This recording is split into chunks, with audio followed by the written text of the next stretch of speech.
Why would anyone wear a cape made of kitchen towels? The question hung in the air as Barry Blunderbuss, the world's most inept superhero, stood atop a building, his makeshift costume flapping in the wind. He was a sight to behold. Mismatched socks, a pair of goggles that looked like they belonged to a 1970s sci-fi movie, and a belt that was more utility than style. But today, Barry was determined to prove that even the most ridiculous hero could save the day. Barry had always been a bit of an oddball.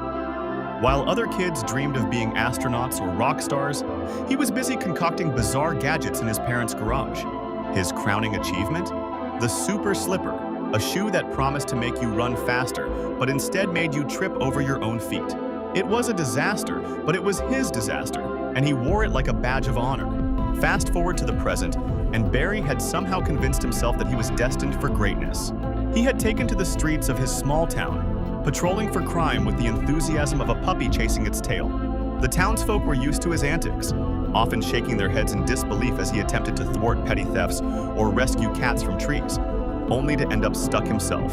One fateful afternoon, as Barry was practicing his heroic landing, which usually ended with him face first in a bush, he overheard a conversation that would change everything. A group of shady characters was plotting to rob the local bank. Barry's heart raced. This was his moment. He could finally be the hero he always dreamed of being. With a dramatic flourish, he leaped into action, or at least he tried to. His foot caught on a loose cobblestone, and he tumbled forward, rolling into a nearby flower bed. Covered in daisies and dirt, he looked less like a superhero and more like a confused garden gnome. But he was undeterred. As he approached the bank, he overheard the robbers discussing their plan. "We'll be in and out in 5 minutes," one of them sneered, adjusting his ski mask.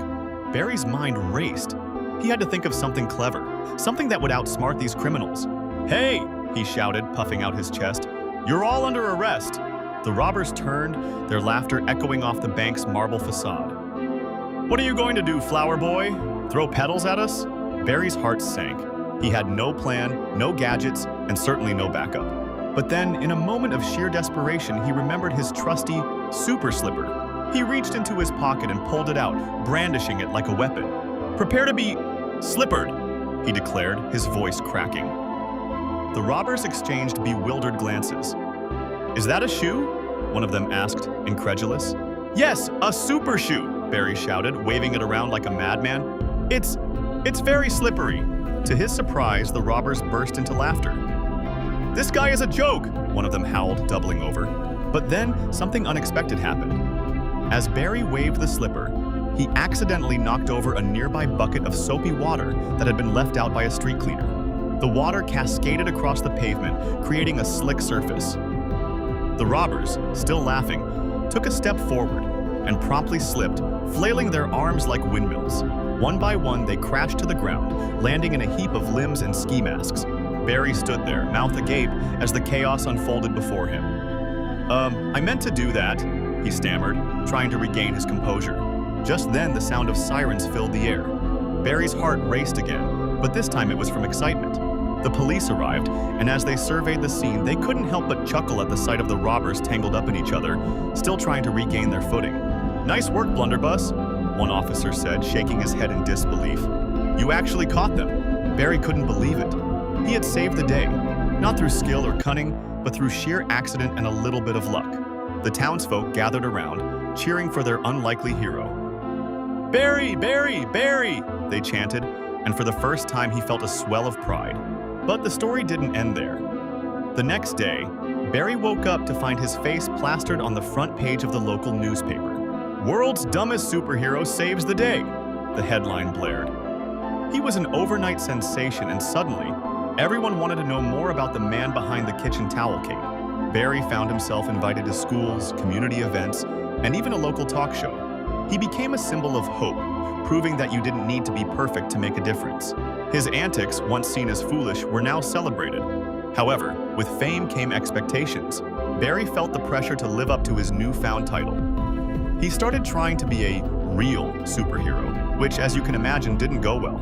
He attempted to create more gadgets, but they often backfired spectacularly. His invisibility cloak turned out to be a bedsheet, and his super strength serum was just a mix of soda and gummy bears. One day, while trying to rescue a cat from a tree, again, He found himself stuck in the branches, dangling like a piñata. The townsfolk gathered below, laughing and cheering him on. "You can do it, Barry," they shouted.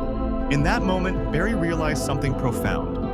He didn't need to be perfect or heroic in the traditional sense. His charm lay in his blunders, his ability to make people laugh, and his unwavering determination to help, even if he often ended up in ridiculous situations. As he finally wriggled free and landed in a pile of leaves, he stood up, dusted himself off, and grinned at the crowd. Well, that was a soft landing. The laughter that erupted was infectious, and Barry felt a warmth spread through him. He was their hero not because he was the best, but because he was the most relatable. And so Barry Blunderbuss continued his adventures, embracing his role as the world's dumbest superhero. He learned to lean into his quirks, turning every mishap into a moment of joy. In the end, he didn't just save the day, he saved the spirit of his town, reminding everyone that sometimes it's the blunders that bring us together. As he stood on that same rooftop, looking out over the town, he couldn't help but chuckle. Who knew a kitchen towel cape could lead to such greatness? And with that thought, he leaped into the air, ready for whatever absurdity awaited him next.